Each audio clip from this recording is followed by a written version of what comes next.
evening, everyone. I'm Joseph Cotto. Joining me tonight is Halsey English. Halsey, how's it going? Can't complain. How are you? Doing well, thank you. Glad to hear that you are doing well too. Quite a few interesting things to discuss tonight, but the firing of Carlson, the economic ramifications of that, obviously at the top of the list. There's also some stuff to say about Don Lemon and who knows what else. But Halsey, before I get into any of the specifics about Carlson, obviously I think everyone's heard about what's taken place. He did get canned last week, and Don Lemon short after did as well. What do you think is going on here? Do you think that these events are linked in any way? Do you think that it has to do fundamentally with money? Because, I mean, obviously, Carlson was a much bigger revenue generator for Fox than Lemon was for CNN, but Lemon did well enough for CNN. So it's rather shocking to see these guys go. Linked in any way, do you think? I don't really know. I'm sorry. I'm having an audio issue. I'm trying to make sure that everyone can hear you. No worries. Oh, It's I all see. right. I see I'm why used it to is. tech issues. There we go. Now it won't be. It won't be a problem. I don't know because Fox has a history of doing this. They got rid of O'Reilly when he was at the top of his game too. You know, like he was pulling in either serious. What's it called? He was pulling in about equal to Tucker, or even maybe a little more when they got rid of him. Yeah. I remember when they got rid of O'Reilly. Of course, that was in late You know, like 2016. he was. Yeah, I don't know. I don't know what it is that they're hoping to accomplish. I mean, there's been rumors for a lot of years now that Rupert Murdoch is basically turning over Fox and all of his media empire to his sons, and his sons are like kind of lefties. So they probably they just got nailed with this Dominion settlement. They probably just didn't want the trouble. Uh, Although the thing of it is, of course, and we'll get into it, Fox is in financial trouble because of letting Carlson go. It would seem, though, that people have minimal job security at Fox, even if they are, bringing home the bacon for the network. I think so, but as I said, they got rid of O'Reilly when he was at the top of his game and came back too. You know, it's the problem is that the majority of their audience are just a bunch of boomers basically. Like they're older people. Like most people our age and younger don't watch Fox News. We don't watch cable at all. Like I don't even have cable. You know, I used to watch Tucker's intros on YouTube or on Rumble in the morning, but I never like I haven't watched Fox News in years. But I have a feeling that the people that are tuning out now because Tucker isn't there anymore, it's the majority of them were either tuning out already or they're gonna be back. I think that Fox is in a unique situation because its viewership, I believe the median age is about 60, and actually, no, closer to 70, I'm sorry. And obviously, older people tend to be set in their ways, and so they do like it when they have the same anchor around to watch or listen to. And Fox rotating personalities in and out cannot be good for its stability loving age demographic. Now, what's happening at CNN? I mean, CNN also has an older demographic too that it caters to, but Lemon was nowhere near as big of a personality as Carlson was, even though by CNN standards he was a rock star. And of course, he was canned, like I said, momentarily after Carlson got fired. And it does sort of beg the question of whether or not CNN just did this because it saw that it was going to be an interesting day in cable news history, and it thought this would be a great opportunity to get rid of Lemon as well. Some have said perhaps that CNN and Fox coordinated the firings. What do you think took place? I don't believe any of that. I think they've wanted to get rid of Don Lemon or whatever the fuck his name is for a while. I think he's been causing them nothing but problems. He has no real audience. CNN is trying to pivot anyway, and they don't want someone who's going to get guests on and yell at them. You know, there's a difference between debating people and yelling at them. And it just seems that that's all Don Lemon did, and he didn't have any facts to back him up either. He just would say like, "No, that doesn't make any sense," and just argue with them. Well, nobody pays attention to that shit. Everyone just turns it off. So I don't think they were linked. I don't think that CNN is going to see any. If anything, their viewership will probably go up now that they got rid of him. And as I said, everyone keeps talking about how Tucker's going to be fine. He is going to be fine. I mean, the guy's already worth, millions and millions of dollars. I don't think he's financially got a problem. But the real issue is he's not going to come back to his former glory because he wasn't that edgy. He was just edgy for cable news. So if he just decides to go straight to the internet, like, number one, the guests that used to go on his show on Fox aren't going to go on Tucker Takes the Internet or Rumble or anything like that. And he won't be considered that edgy anymore. And if he's not breaking stuff that is being given to him by Congress or by people like that, he'll have his viewership and he'll make money. But I don't see him being at the same, like, kind of strength he was at Fox News. I think if OAN's willing to give him a show and give him the money, or what's the other one, Newsmax, maybe it's worth it for him. But he really needs, like, a cable news audience to be effective.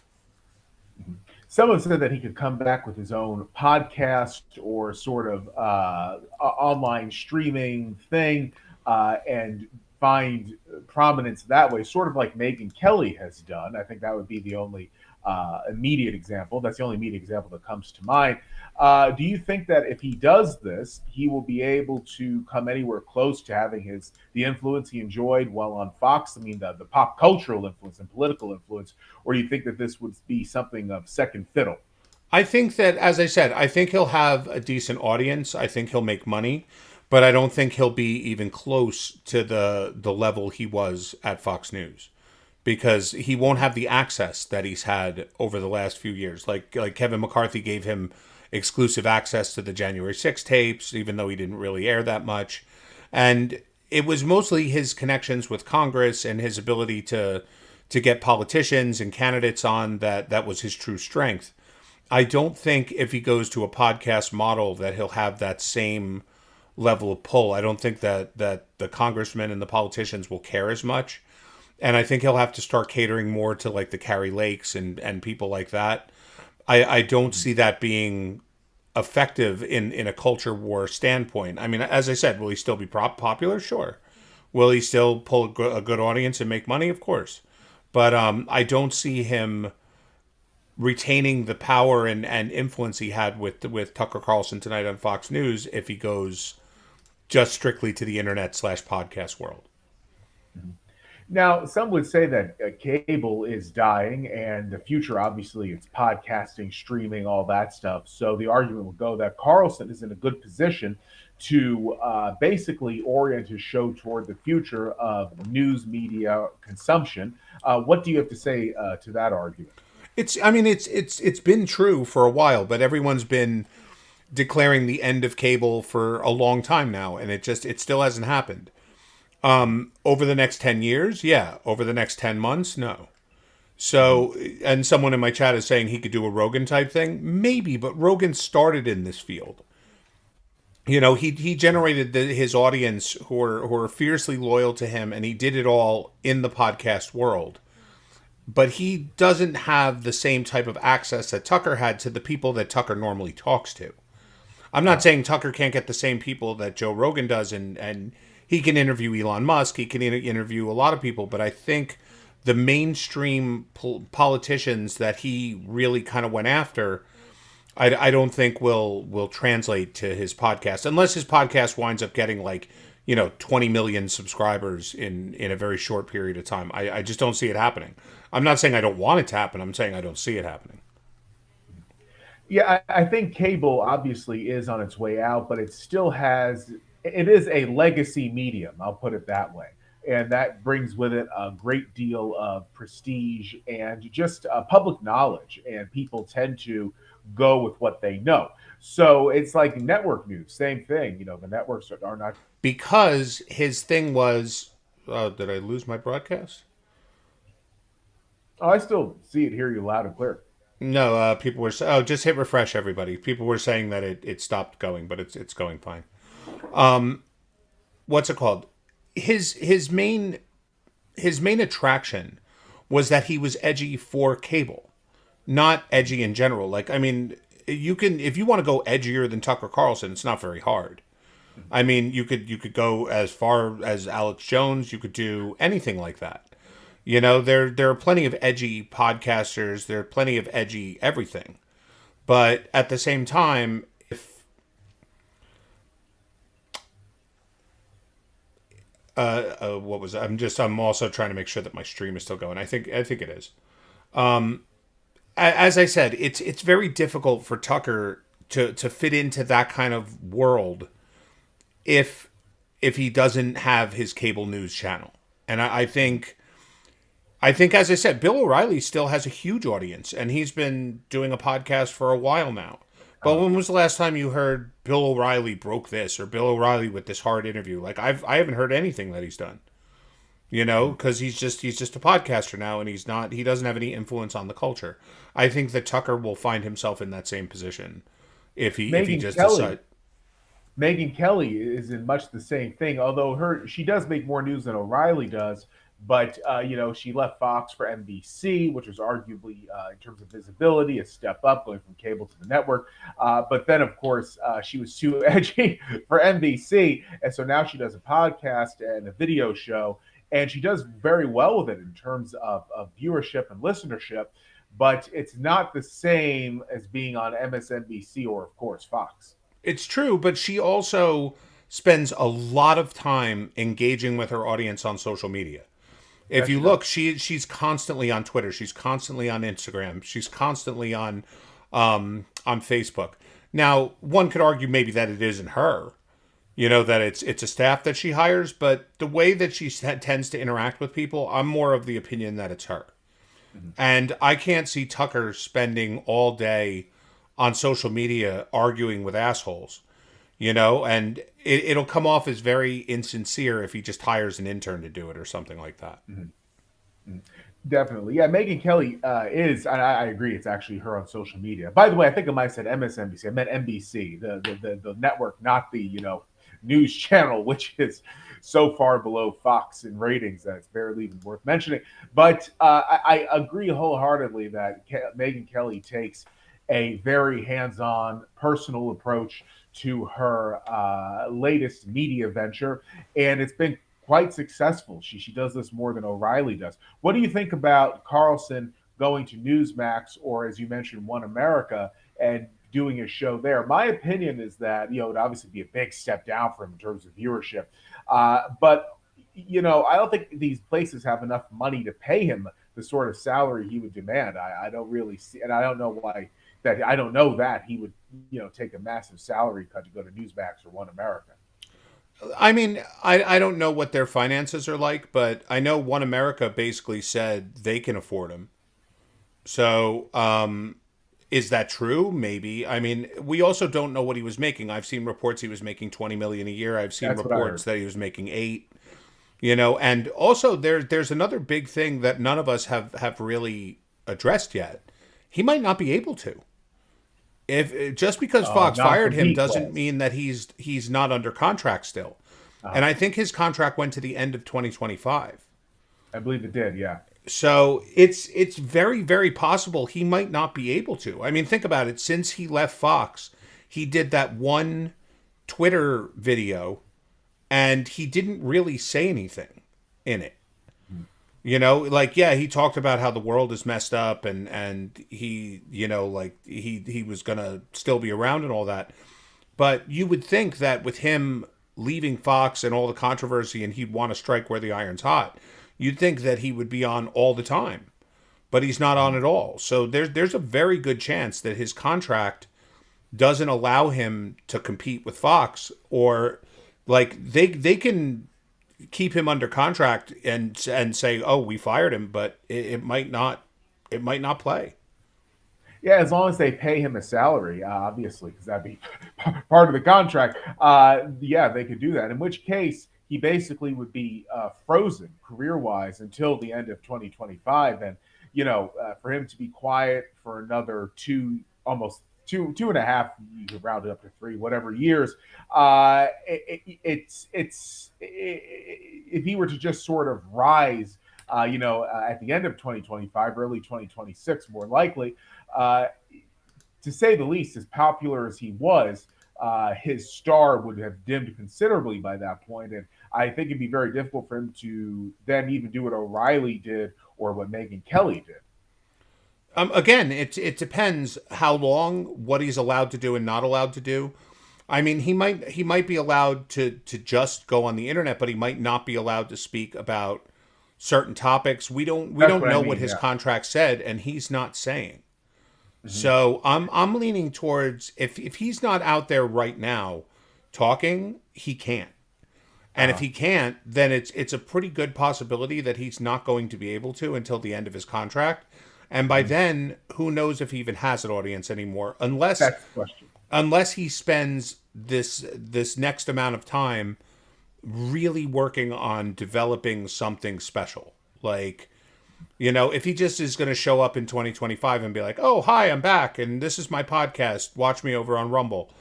I don't think, especially right after an election, I Mhm. can't imagine that he's going to draw the kind of support that he would have right now. But if he is barred until 2025 and he spends the next couple years like really really developing an amazing show like a new version of Crossfire or something like that, then maybe people will anticipate it. But we have no idea what his contract even says. As I said, he might be banned from even like addressing that he'll be back. Huh? Absolutely. And, of course, there are people who many years later come out of the woodwork who used to be popular on TV. Craig Ferguson, who had the Late Late Show, he's going to be launching a new talk show at the end of this year. So, I believe he left in 2014. So it's almost 10 years. It will definitely be almost 10 years by the time he comes back later in 23. But I think that's different than politics, which is what Carlson was doing. Politics are much more about current events, needless to say. Whereas, Ferguson's comedy, it's something you remember regardless of whatever event might be current. So I think that for Carlson, if he lays low until the end of 25, which would effectively be early 26, because I don't think he'd be able to get a show running. Say the contract runs out in December of 25, he's not going to be able to get a show running in 5 days. He'd probably have it started in the spring of 2026. Uh, by that time, I don't know that his audience, as loyal as it was, would be there for him in droves on, as you said, Rumble or some website he might set up or whatever.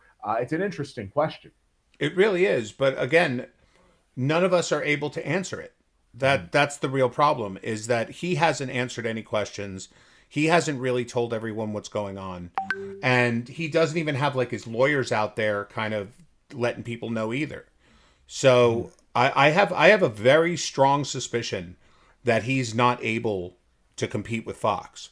And if Mhm. that's the case, then I have to assume also that he's not able to do it until 2025. And if that's the case, we might not hear from him for a couple years. Uh, and I think that could be the case because of what happened with Kelly and O'Reilly. Because O'Reilly, once he was axed at Fox, he just moved on to do his own thing immediately. Kelly, obviously, when she left Fox, she wasn't axed, but there was obviously nothing of a competition clause in any contract she signed because she just went to NBC. And then after she was axed at NBC, she did her own thing. And so perhaps Fox saw what these two did and they said, we don't want this to happen again. And that would have been when Tucker would have signed his most recent contract. Right. And again, I think that O'Reilly was basically at or close to his contract. Yes. And they were negotiating his contract and he basically got fired because he wasn't going to come to an agreement that they could live with, and they didn't want to keep him on air until his contract ran out, but his contract was up like a few months later. That's why he was able to jump right on it. I don't know if I think Megyn Kelly had to take a while off. I'm pretty sure she did. It wasn't that long, but I'm pretty sure she did. I think if anything, it's only a few months, nothing like what Carlson would be facing. But a few months wouldn't be a big deal for him. But it is, you brought up something that I didn't think about that he should be out there now saying X, Y, and Z, like Don Lemon was, for instance, with CNN. But Carlson isn't, and obviously he's a very outspoken guy. The only reason I could imagine that since he is that outspoken. The only reason that Carlson would be saying something now is because he can't legally. Now, Halsey, realistically speaking, if Carlson is on ice until the end of 2025, effectively early 26, what sort of following do you think he would have if he just sort of rises up out of the woodwork, starting his own show on whatever digital platform would be around then? Do you think that he would still have a lot of pull? Do you think that his loyal fans would still remember him and flock to where he is? Or do you think he'd be basically just like a noise in the background in terms of the national political and cultural debate? Again, all of this comes down to what his contract says, what he's able to do, and if he's able to maintain contact. Like if he's barred from any form of on-air broadcasting, he might find himself in a position where he can't even announce what his new show will be about. He can't solicit guests. He can't do anything like that. So it would be that in 2025 or effectively 2026 is when he has to come out going, "Oh, hi, I'm back. Yeah.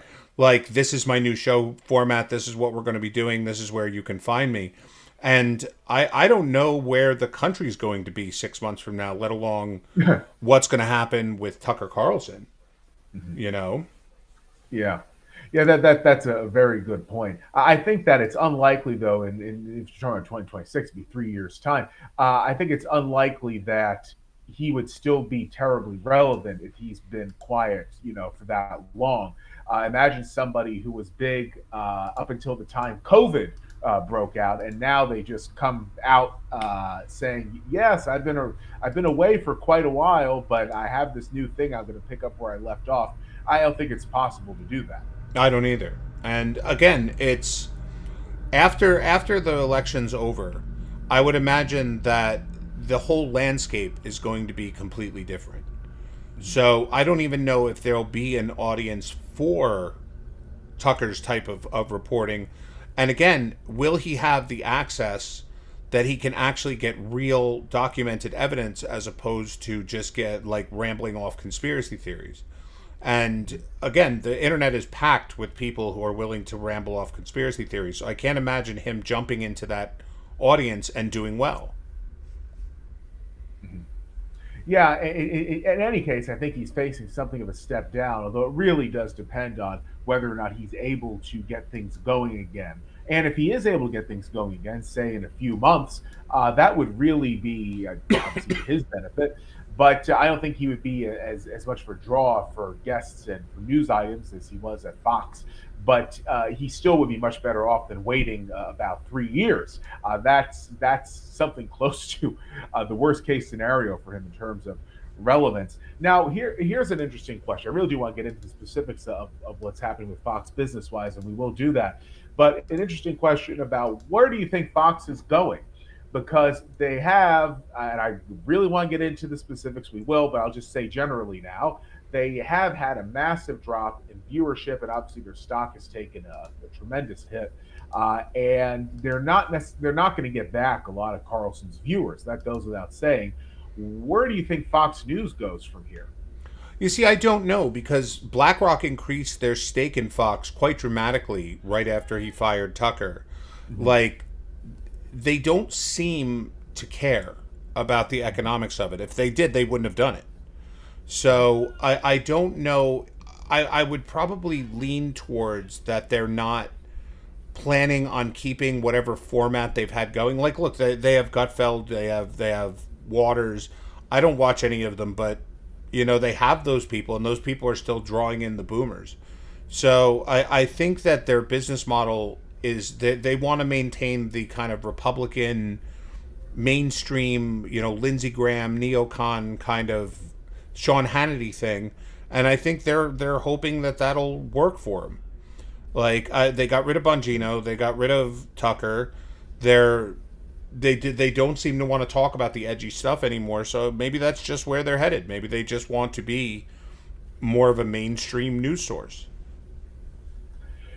The thing of it is, though, they alienate a lot of their market share if they want to be basically like I don't know, a right leaning version of CNN. Although CNN became so left leaning, that's that one real. I think if CNN as it existed in the 2000s up until the late 2000s, but the CNN that's existed since about 2008 is more like MSNBC than what CNN used to be. But if Fox News would want to be a more right leaning version of the older CNN, it could certainly do that, but I think it would have ratings that are absolutely in the tank, and it might come to a point where it's competing with News Nation, which is the former WGN America out of Chicago.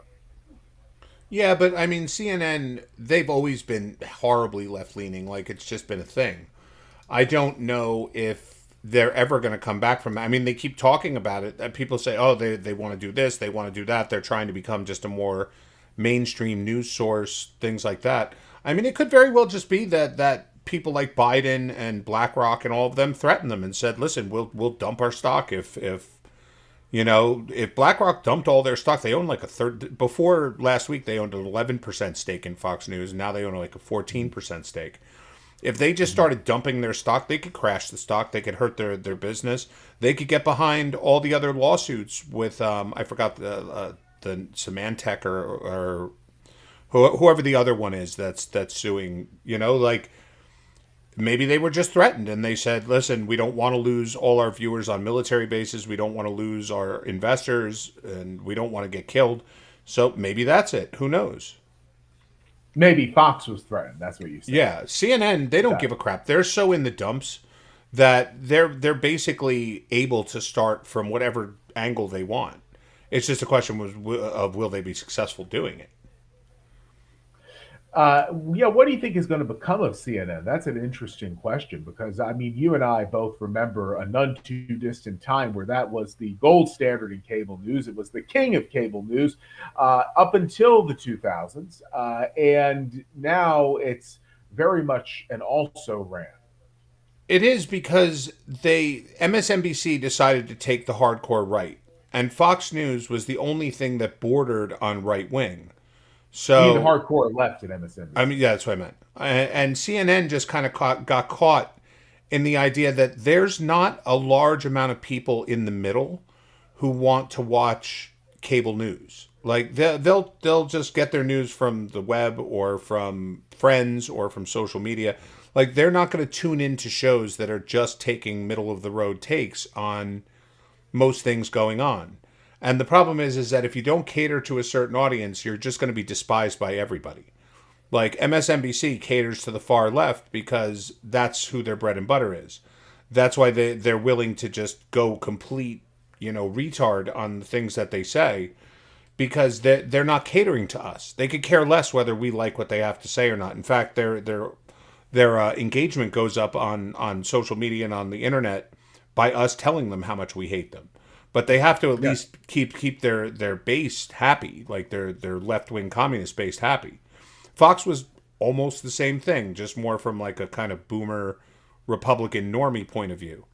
But CNN has no place in the world right now. They have no good hosts. Their left wing hosts are still spouting basically the same left wing garbage that they always have. They don't have any right wing like hosts, and I don't think they could get any that anyone would care about anyway.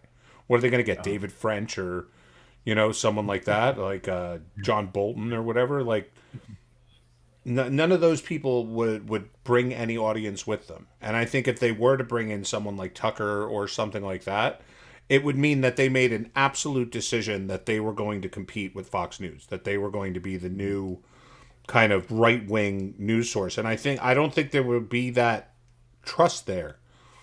Like, I think more people would be saying, oh, it seems like Tucker sold out, than they would believe that CNN was going to take a more Fox News like approach.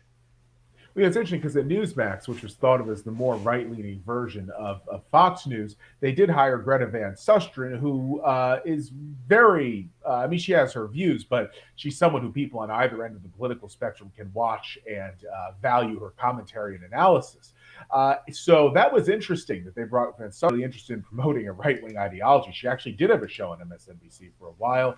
She was on at CNN and, of course, Fox. So sometimes these networks can bring somebody aboard who it doesn't seem like is catering to their demographic. But Van Susteren has been very successful at Newsmax with her show that you wouldn't expect to see on Newsmax. So perhaps if they're legally able to, CNN could try something like that with Carlson.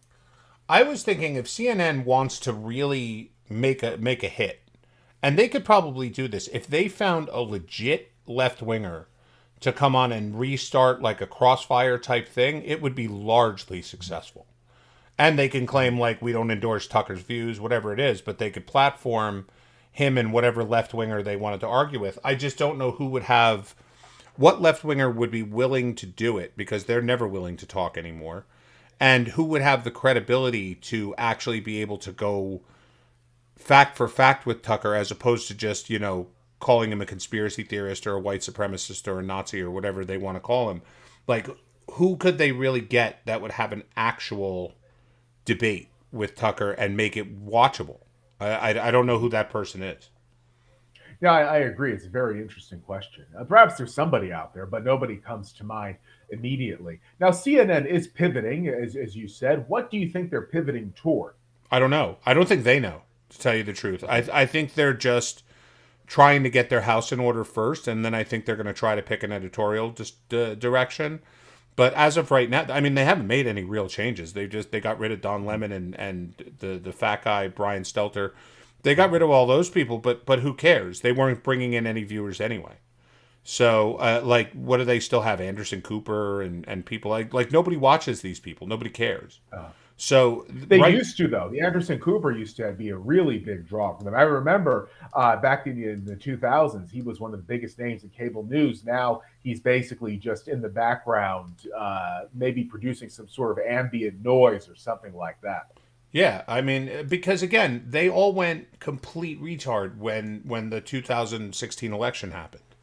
So, nobody cares what he has to say anymore because if they want full lunacy, they just go watch Joy Reid. They don't need him because he still represents somewhat of a middle point of view in their minds.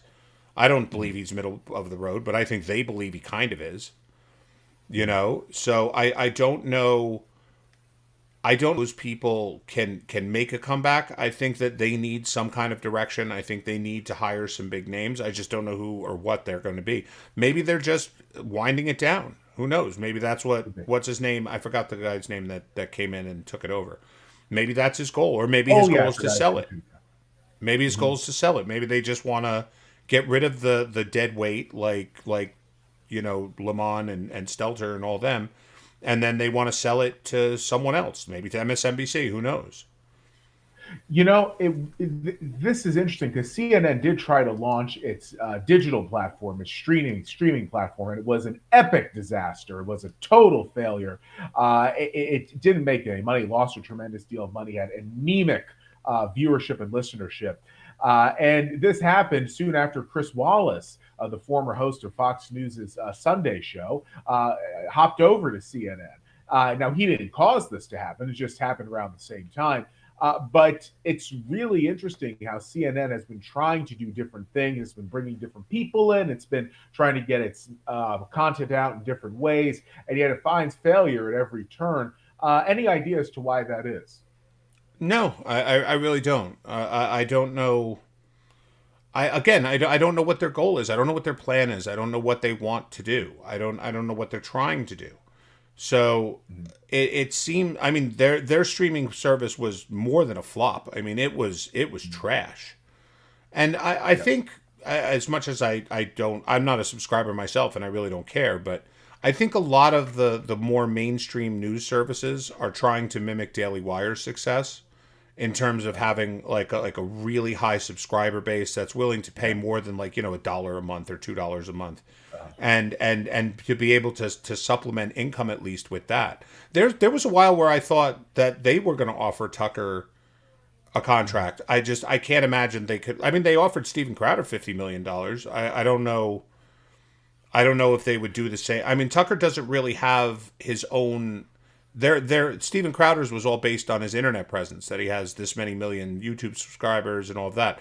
I don't think Tucker has all of that outside of Fox News. I think he relied on Fox News's YouTube channel in order to get his content out there digitally, and Fox News' streaming service to do the same thing. So yeah, he unlike Crowder, he definitely did not have his own thing going, which is a handicap, but it's an understandable one. I mean, I wonder if they're considering it. I want again. We all this speculation might be for naught, as he might not be able to sign anything. That's So if he can't sign anything, then all of this talk is silly because it doesn't matter. It means he can't do anything. No one can offer him money. No one can offer him a next contract. He's done. You know. Yes, people are writing. I hate Daily Wire. I don't particularly like them either. I like Matt Walsh. I think Matt Walsh has got some good takes, but I mean Ben Shapiro has some decent takes too. But mostly they're just normie boomer-con kind of conservatism. But they're doing really well. They've made a fortune. yeah. Their subscription rates are something like $25 or $30 a month, I think. So Yeah, bet this. Yeah, please. Sorry, go ahead. no, I was done. I was going to say this is an interesting question. I didn't think we'd get into it, but I'm glad we are. The economics of the Daily Wire. Why do you think they have such an astounding rate of success, and why do you think they're able to charge such an exorbitant monthly subscription rate? What are they bringing? They're obviously bringing something to the table, a product that people can't get elsewhere. But I've been familiar with the Daily Wire for some time, and I just can't quite figure out what the Daily Wire has that's so unique that's able to justify these high rates, and they have such a large subscriber base. Any take on this? Well, that's because we don't like Ben Shapiro, and we don't like I can't Candace Owens. What's the other one? Jordan Peterson. I'm trying to look at their site now and remember who's even on there anymore. Candace Owens, Dennis Prager. Like, I don't give a shit what any of these people really have to say, but there are a lot of people that do, and they brought with them huge amounts of audience with them. So the idea that each one, let's say, like they have 1 million subscribers on YouTube, but they were able to bring 10,000 subscribers that are willing to pay. That's a huge amount of money, and they seem to have that draw, and they're putting a lot of money into things that people seem to want, like these books, like What is a Woman and all of that. They also seem to have influence that we don't understand because we're not into what they do. Their brand is not something we care about. Like, I don't consider them like a right-wing news source. I consider them like a boomer-con, neocon kind of news source. If I was into that, I'd probably subscribe and love it, but I'm not into it. I could really care less. So I would imagine they have a very strong, as I said, I'm looking right now. Ben Shapiro has millions of subscribers on YouTube. So does Candace. So does Matt Walsh. So does Prager. So does Jordan Peters. I mean, they all have. I mean, granted, there's probably a lot of overlap. Sure. And look, they're investing in some stuff. I was really into seeing what it is they invested in, because they said they were going to start making Hollywood style movies, and they were going to start making like all these different kinds of content. I watched like a couple of their movies, and they were awful. Like, I mean, they were just beyond awful. But you know what? They're bringing in the money. So if they can offer Steven Crowder $50 million, that it shows they're doing something right. I think I last I saw they're making a fortune. They are money hand over fist. I think obviously the appeal of the personalities is key to this, but their age demographic is younger than Fox's, no question about that. What would you say their core age demographic is? I would imagine it's between probably like 25 and 45, something like that. There's that, and as I said, like all of these people, Matt Walsh, not as much Prager, but Peterson, all of them, they're constantly on social media. So it's not just that people are subscribing to their channels because they're super huge fans. They're also following all the different stuff they do. I mean, I get alerts all the time from like all these people, even though I don't subscribe to them. Like Ben Shapiro posts like 20 videos a day.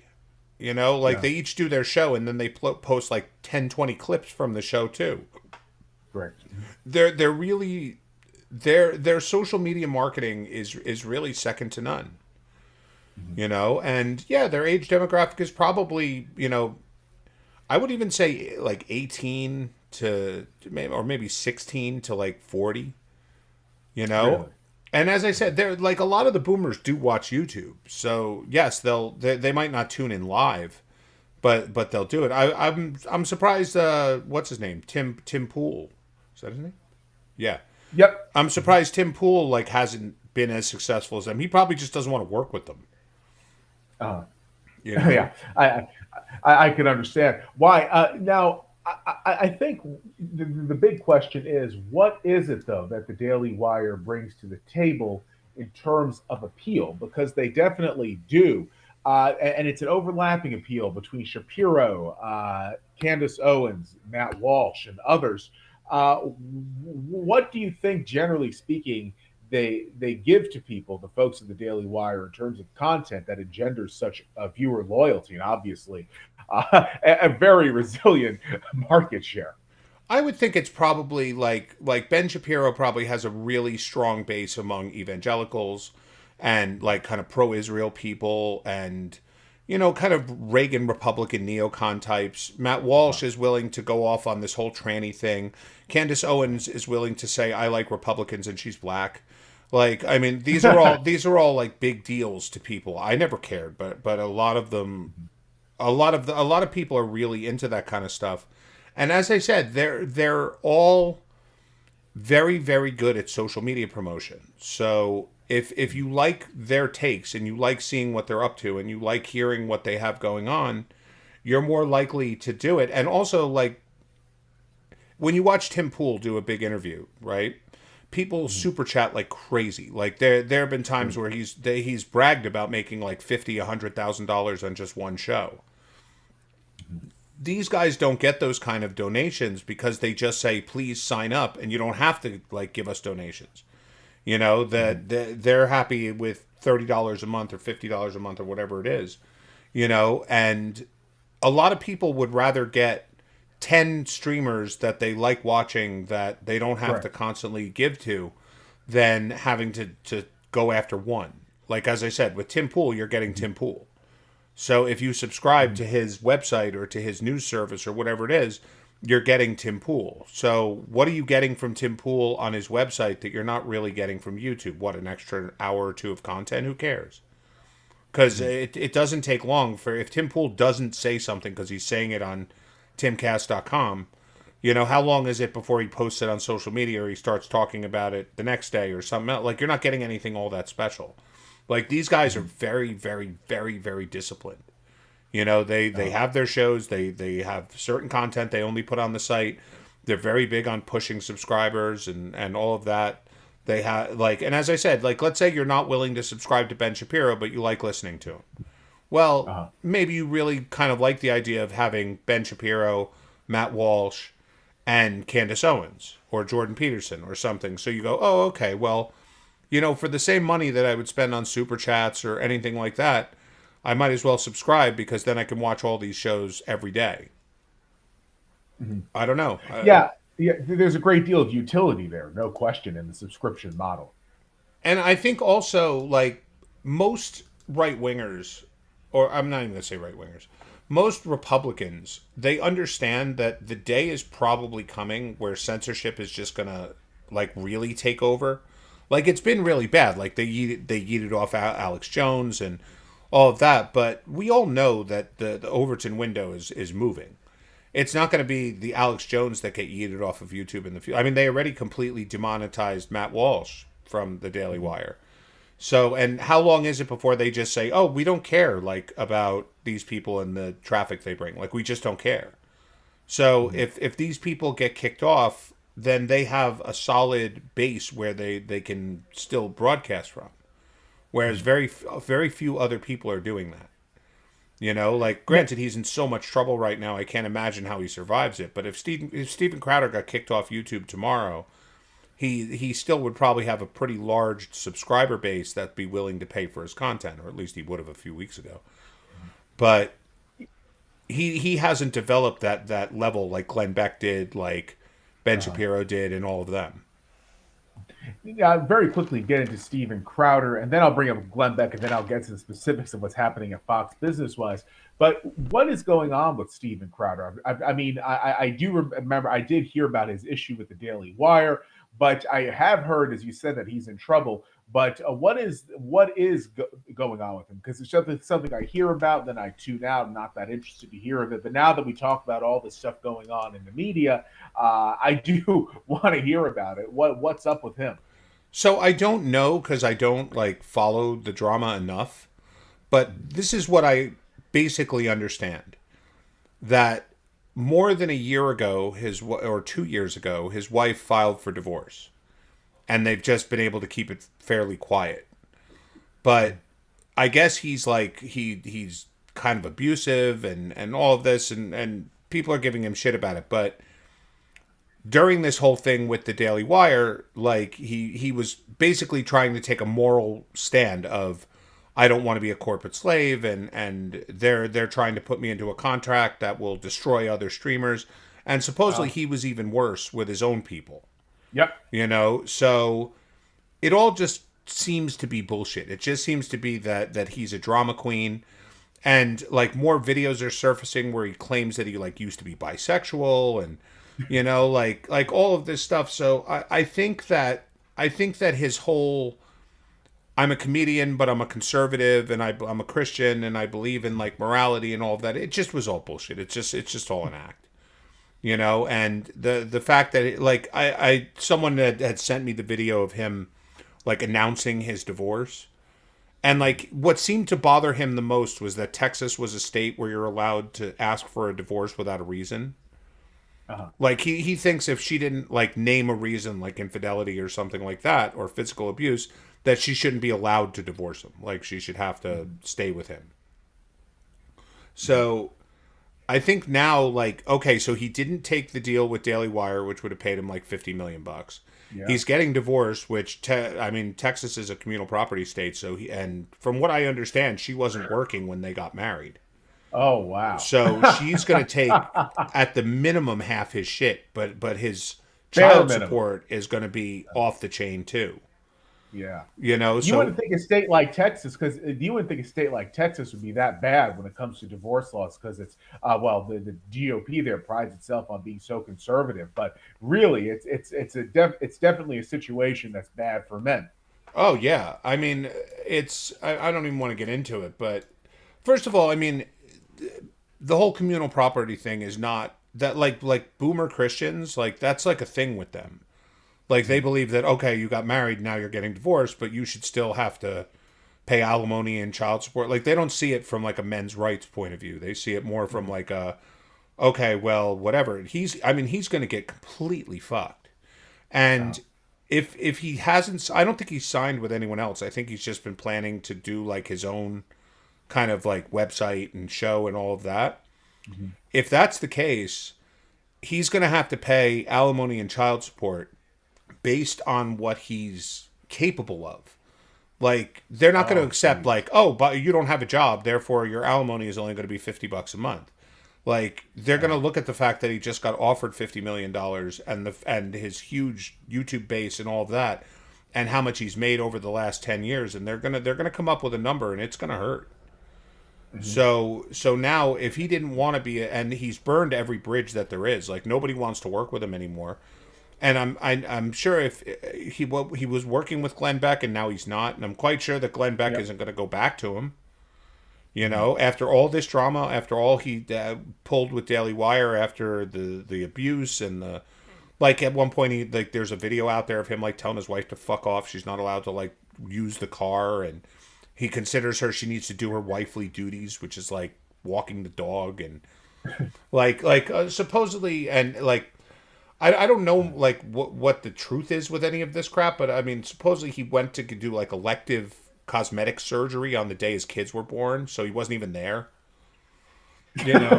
So I have a feeling he's radioactive right now to who traditionally would hire him.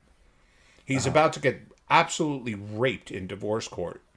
And I can't imagine who would hire you if they know that you're basically willing to to lie, to record people and put the recordings out there for everyone to hear. Like, who would be willing? And all his employees like seem to hate him. Mhm. So I can't imagine that there's that many doors that are open for him and his YouTube channel and all that. They're not monetized. So it's not even like he could say, well, I'm bringing in all of this. Like, basically what he's offering is views.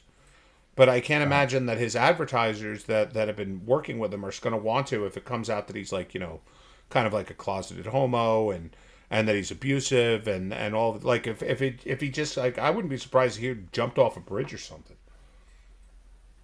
it definitely does happen. It's sounds like an awful situation. Although one that's of his own design, which that's the sort of awful situation celebrities often get themselves into, to say the least. Now, talking about, I even forgot. Well, yeah, Glenn Beck. Glenn Beck is another one who was fired from Fox, and he went on to do something else, The Blaze. But the Blaze never was near it. He never regained the stature he had when he was at Fox. If people remember, but like around 2009, he was the biggest thing on cable news for a brief period.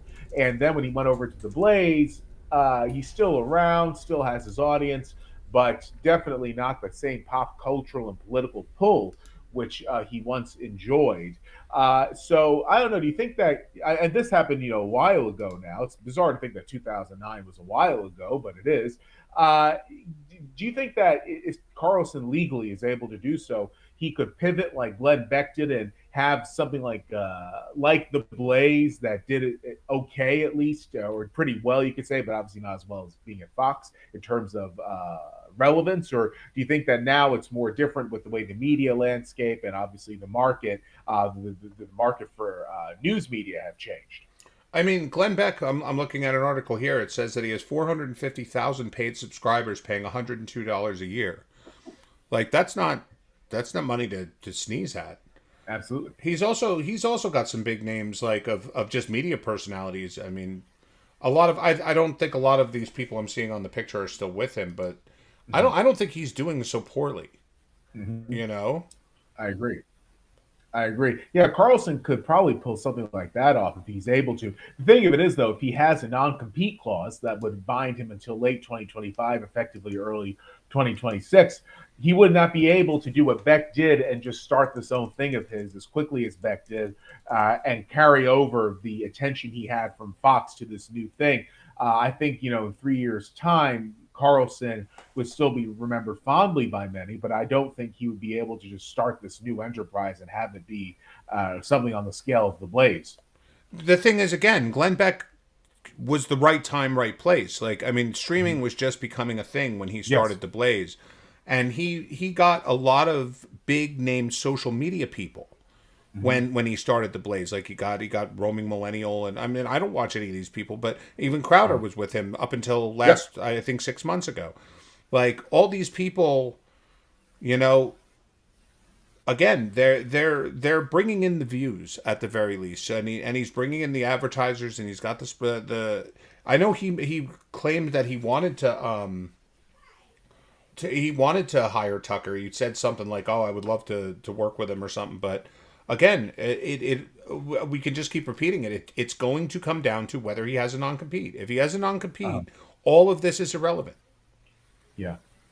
And I'm sure that any non-compete clause that Fox would put in his contract is something designed to withstand a legal challenge. And of course, Carlson has a tremendous deal of money, but it would cost him a tremendous deal of money to do a lawsuit with Fox over the clause, and it would take a long time. And even if it's resolved in his favor, it might wind up being until late 2025 anyway. Again, it's one of well, I mean, even if it was in court, he could probably still do it. He would just get screwed if they found against him. But the real thing is that that's how network contracts usually work. Like, if they're willing to offer you $10 million a year, they'll then pay you $20 million a year with a solid non compete. And if you're not willing to Yeah. sign the non compete, then they'll just say that they don't want to work with you at all. Because Mhm. again, like, they don't want to be held hostage any more than you do. They don't want the idea that if they ever fire you for cause, that you're just going to go on another competing network, take their audience with you, and then just make a career out of trashing them and making shit up about them when they can't really do all that much about it. You Mhm. know? So, Mhm. like, they could sue you for defamation, but again, most of these people, they know how to talk shit without actually violating the law. Like, they can walk right up to it. But Mhm. so I again, I'm leaning very heavily towards he must have something in his contract that has to be worked out because otherwise, why isn't he everywhere right now? Why Uh, isn't he on? Why isn't he on YouTube? Why isn't he building everything? Like right now, he should be starting a YouTube channel and at the very uh, least getting subscribers, but he's Absolutely. not. So Mhm. I'm leaning pretty heavily towards the fact that he can't. And obviously, a defamation law is very, very, very difficult to prove defamation among public figures. And Fox News, since corporations are people too, it is a public figure. Obviously, it's a very big company. So if Fox ever tried to sue Carlson for defamation, if the company tried to sue him, I think that would be profoundly difficult. Individuals of the company would be interesting because obviously some of the executives there are people who just work in production might not be public figures. It would be up to a judge to determine this. So it's. I think that the non compete clause more than defamation is the big thing with Carlson him back. But it's a huge thing to hold him back because him trying to challenge the non compete clause would take a lot of time and a lot of money, and it might wind up being just as much time as if he waited out the clause. So it's really an interesting thing. Obviously, people like Sebastian Gorka, who left Fox, they did something else very quickly. So perhaps for someone like that, and Bongino, I believe, is doing something else now too. So perhaps for people who are not on the level of Carlson, they don't put a non-compete clause in there, or at least it's nothing that's really serious, if it is there at all. So there's three things. One from again, I don't follow it closely enough to know for sure, but Bongino claims he wasn't fired from there. He just claims he was up for contract and they didn't Yeah, come yeah, to an yeah, yeah. agreement. Yeah, So I didn't he think he was fired. I just thought they might have a non-compete clause in the contract for some time thereafter. You can, but it appears with him that they don't. Please go ahead. yeah, but no one would sign a non compete that lasts after your contract. Yeah, Because then you're basically screwed yeah, and they would know that. So unless they were willing to tell him like, hey, we'll pay you $100 million, uh, but if but the non compete lasts a year or two after your contract, no one would sign that. And Andy in my chat is saying that a non compete is only if you leave on your own accord. That isn't true. Like most of the time, these people are bound to their contracts, and Fox News isn't stupid. Like whatever the terms are that would keep Tucker under their thumb, but still pull him off air. Like they could say, "Oh, we." In fact, they never said they fired him. They said they parted ways. So it could just be that they told Tucker, like, "Hey, we're taking you off the air." They didn't fire him, but Tucker said, "Okay, then I quit." You know. typically, though, in the world of show business, I do consider news media to be show business. But parting ways is code for getting fired. I can't even think of a situation where it's not meant being fired. It's something that's said in a very neutral way to not speak to the heart of the matter, because obviously one party wouldn't like that. Right. But again, I don't know what's going on. I don't know if we'll ever find out what's going on. But in the end of the day, the truth of the matter is that he hasn't said anything yet. He hasn't said Yeah. anything about leaving Fox. He hasn't given any interviews. He hasn't done anything. So my gut would tell me because of that there's it doesn't matter that there's something stopping him because right now he should be out there doing everything necessary to secure his future and he's not. So Mhm. I would like he hasn't even started a YouTube channel. He hasn't even done anything. So I can't imagine that there's not something him preventing him from doing. He's probably meeting with his lawyers and all of that. I got about 10-15 minutes left. Okay, just Sure. to let you know. Gotcha. And we will get now to the business situation at Fox. From CBS News, Fox loses 800 million in value after Tucker Carlson's exit. Fox Corporation's worth as a public company has sunk more than 800 million after the company on Monday announced that it is parting ways with star host Tucker Carlson, raising questions about the future of Fox News and the future of the conservative network's prime time lineup. How serious do you think these questions are, Halsey, practically speaking? Um, I don't know because, as I said, why would BlackRock increase their by quite a bit? Like, I mean, it was they increased their ownership of Fox News by 2 or 3% since Tucker went to. Like, why would they be investing if it's just a sinking ship? There's no reason for it. There's none whatsoever. So, do I? I mean, I have no information that anyone else would have, but maybe Fox News and CNN are talking about merging. Who knows? I mean, Rupert Murdoch is 92 years old or 93 years old, and his sons are spoiled leftist pansies. So I can't imagine that his goal is just to turn it over to them and let them destroy it. Maybe they're talking about a merger. Maybe they're doing. I have no idea what they're doing. But I don't think the fact that they lost the value after Tucker means anything. I think that's irrelevant. And it's a short term thing, but that kind of thing happens all the time, and I don't see it being long term. If they maintain what they're doing right now, they'll probably they'll probably get that 800 million back. They might not grow any further, but they're still going to cater to the same boomer Republican neocon base, and especially if DeSantis challenges Trump in the primary and something comes of it, I think Fox News will be about as big as they were. Uh, Because yeah, remember, Tucker was Carlson, basically a nobody until Bill O'Reilly left. Bill O'Reilly was their shining star, and Tucker was just like, he had a show that people liked, but he wasn't like the superstar that he is now. He became that after O'Reilly left, and they were still able to he took do it. O'Reilly's time spot. Right. So now we'll see. Will they be able to do the same thing? Will they? Because Hannity isn't it. We know that. But who's next? Who will be the person they put in to replace Tucker? Maybe it'll blow over like everyone thought that they were done when O'Reilly left. He was like their shining star, and they weathered it just.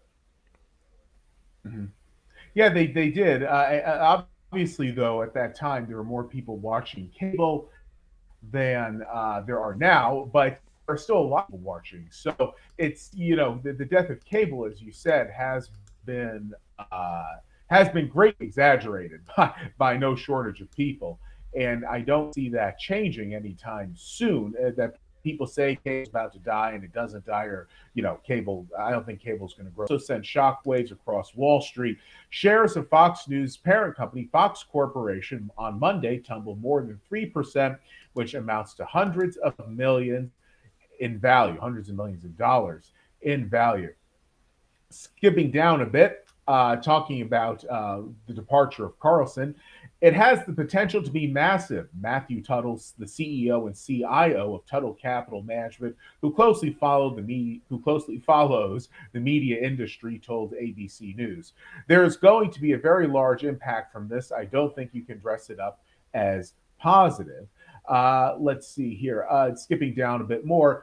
When asked if the company would prove resilient, Huber research analyst Doug Arthur told ABC News, "There's no doubt in my mind the company has survived these kinds of talent before." So very interesting about this. Different perspectives on what's going to happen. But this is something worth mentioning also in the article. Carlson's program brought $77.5 million worth of advertising revenue to Fox News in 2022. That is going to be something which, it's already crashing, and that's not a small chunk of change. So whether or not Fox can find someone as monetizable as Carlson is an interesting question. I don't think they'll be able to, regardless of who they bring on. You see, I don't know if I agree with you just because 2024 is coming. So all of the advertisers they would traditionally need on an off year, they're going to be all politicians advertising for campaigns. So That's a good point. also the audience that they lose, like it doesn't mean that Trump or DeSantis or whoever the Republican nominee is just going to spend all his time on MSNBC and CNN. They're still going to run to Fox for all of their interviews. So I think it's a good chance that they're going to see their viewership increase just because even if they're not bringing in the nightly viewers, they're still going to bring in all of the views from online and all of that, but from interviewing Trump or DeSantis or whoever it is. Like DeSantis, I don't even see them holding the Tucker thing against him. And Trump, I don't think he even likes Tucker. So I think Trump is always on Hannity. So I have a feeling that when the campaign really picks up in the next few months, you're going to see those numbers go right back up. We shall see what happens. It very well may. And there's something else here from the Los Angeles Times. Fox News primetime ratings plummet after Tucker Carlson firing as Newsmax sees boost. Fox News is feeling the effects of life without Tucker Carlson. Fox News Tonight, the temporary program filling the slot long occupied by Carlson, pulled in 1.7 million viewers with Fox and Friends host Brian Kilmeade, according to Nielsen data. The number is 47% below what Tucker Carlson Tonight delivered in the 8 p.m. Eastern hour a week earlier on April the 16th. Carlson averaged 3.2 million viewers in the first quarter of 2023. It's skipping down quite a bit. Newsmax appeared to be the beneficiary of Carlson fans looking for an alternative. Eric Bowling, the balance, pulled in 562,000 viewers in the 8 p.m. Eastern hour, a five-fold increase over last Tuesday when Carlson was his competition. Bowling is a former Fox News host. The rest of the Newsmax lineup saw a lift as well, with the audiences for Rob Schmidt Tonight, Prime News, and Greg Kelly Reports all doubling in size compared to a week ago. A representative for Newsmax said the network is also seeing a boost in viewing on its streaming platforms. The channel is available as a free streaming app. Now, enough with that. Now, Halsey, how do you think that this boost for Newsmax will be long term? Do you think it'll be sustainable? You think people who went to Newsmax from Fox will go back to Fox? What do you think Newsmax? How do you think Newsmax will factor from this whole thing? Don't you remember after during the what's it called, during the 2020 elections, when Fox called Arizona before everyone else did, and Yeah. everybody swore they were never going to watch Fox again, and everybody was saying that Fox was done and Newsmax was getting all of their views and all of that. That lasted about a month. And you can find the articles here. I'm looking at one right now. Past Fox firings carrying lessons for the network after Carlson. Before ousting Tucker Carlson, Fox News had twice fired widely popular hosts, and both times the network recovered better than the stars it cut loose. So again, like they did it with Glenn Beck, they did it with O'Reilly. Like, I does that mean I'm not rooting for them? I could care less. If Fox News went off the air tomorrow, I wouldn't give a shit. But I'm just saying, I don't see conservatives holding the line and going to Newsmax, especially for the people who watch on cable, because those channels aren't offered everywhere.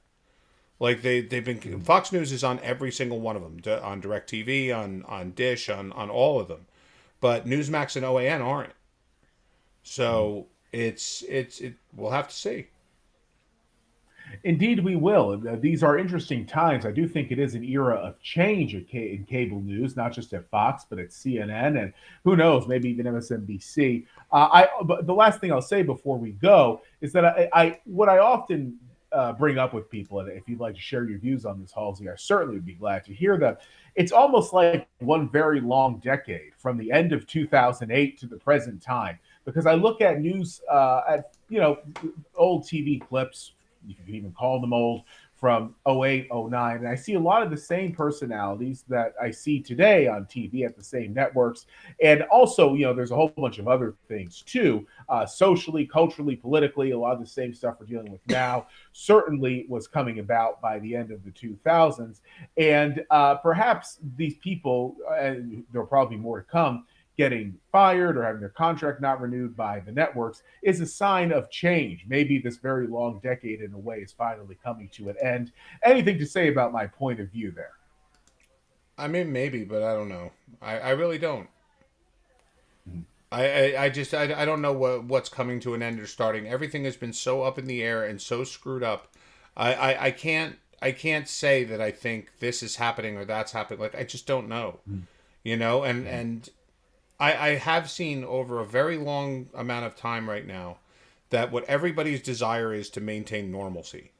And Uh-huh. I think that while outrage drives a lot, I think that it recovers, and like, unless Fox starts, like, decides that Dylan Mulvaney is going to be like the new replacement for Tucker Carlson, I think they'll probably wind up being just fine, and that's a shame. But I could say that's all I think about it. And I think that's about all for tonight. Anything to say, Halsey, before we go? No, I'm good. I really All right, enjoyed this. I hope we could do it again a lot sooner. Oh, absolutely. Yeah, I'm looking forward to it. It was a great discussion. I hope that everybody watching enjoyed it as much as Halsey and I did. Thank you very much for tuning in, everyone. Stay safe, be well. I hope you are coming back for the next episode, and cheers. My fellow Americans, tonight I am speaking to you because there is a growing humanitarian and security crisis at our southern border. In all honesty, a border wall or steel slats won't work. But great bodies of water will separate us from the horrible Mexican rapists. Introducing the 2019 Trump Great Border Moat. Stocked with the most aggressive penis fish, incredible man-eating alligators, and unbelievable genetically modified moose-cocked rape dolphins, as well as flying, migrant-eating sharkfish. So incredible. I swore to protect our country, and that is what I will always do. So help me God. Thank you and good night.